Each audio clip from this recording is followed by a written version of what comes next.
Hello, today I'll be talking to you about the Velasquez family.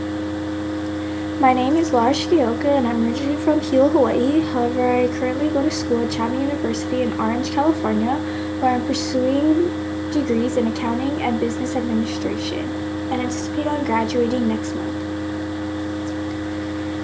So, a little bit of background about the Velasquez family. I chose them because one of my classmates at Chapman, this is her family and kind of their story of how they came to America. And so they're originally from Guatemala. The family members that came over are the grandfather, grandmother, father, mother, her sister, and her two brothers. They moved here 3 years ago because of father's job and are considered extremely wealthy in Guatemala and middle class in Southern California. Some of the statistics about Guatemala: they have a total population of 4.4 million. They have a 75% literacy rate for people 15 and over, which is a good indication that the majority of the country is educated. And the main language spoken is Spanish. Some national and local statistics is that the largest population of Guatemalans do live in Los Angeles. Also, Guatemalans are the third largest Latino group to inhabit Los Angeles. And there are 12.4 million people in California that speak Spanish, which is approximately 35% of the country's population. So these statistics are kind of helpful because they indicate and show that the family has a large support group, since the majority of Guatemalans have decided to come to live in Southern California, and that there's such a large Spanish-speaking population, which should help them feel a little more comfortable. So the family statements I got is that they still do fight with discrimination. One of the sons had to move from private school to public school, mainly because a lot of the Orange County area is mainly whites, and the population of private schools are mainly whites.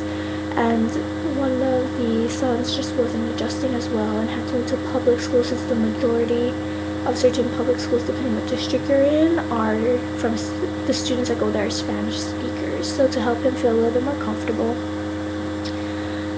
And also with the public school, since the majority of them are Spanish speakers, they try to get teachers who are also from the same type of background to help the students out the most.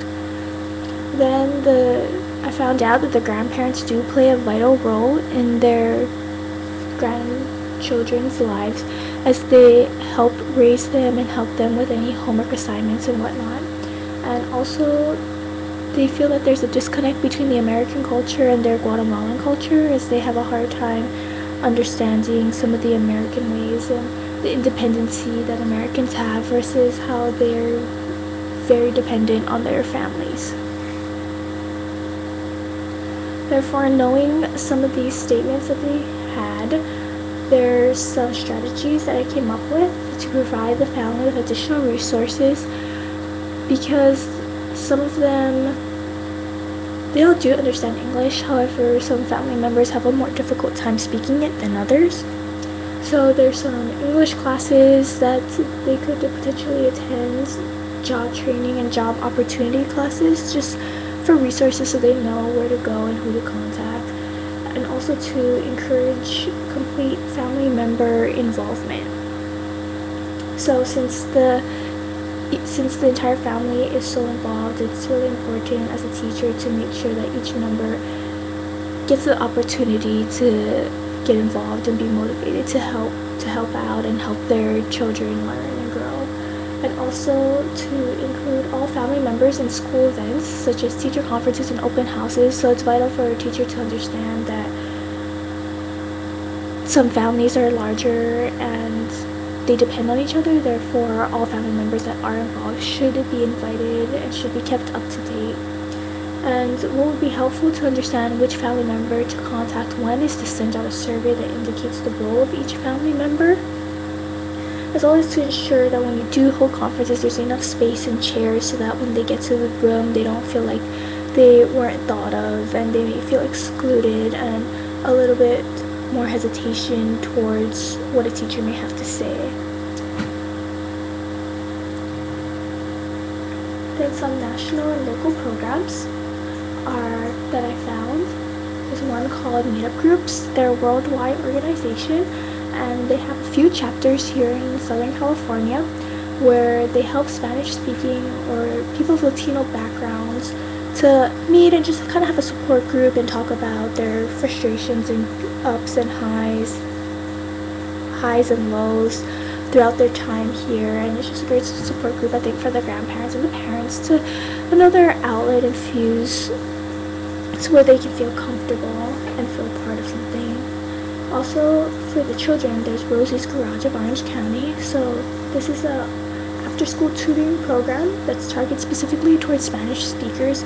So this could help the students or the children kind of feel a little bit more comfortable with their surroundings, meeting other children who are in similar situations, and to get help with their homework from people who are of a similar background. And if not, because that is a drive from the school, there's just a regular after-school program at the school that helps the children complete their homework to take some of the burden off of the grandparents and parents in case everyone is too busy.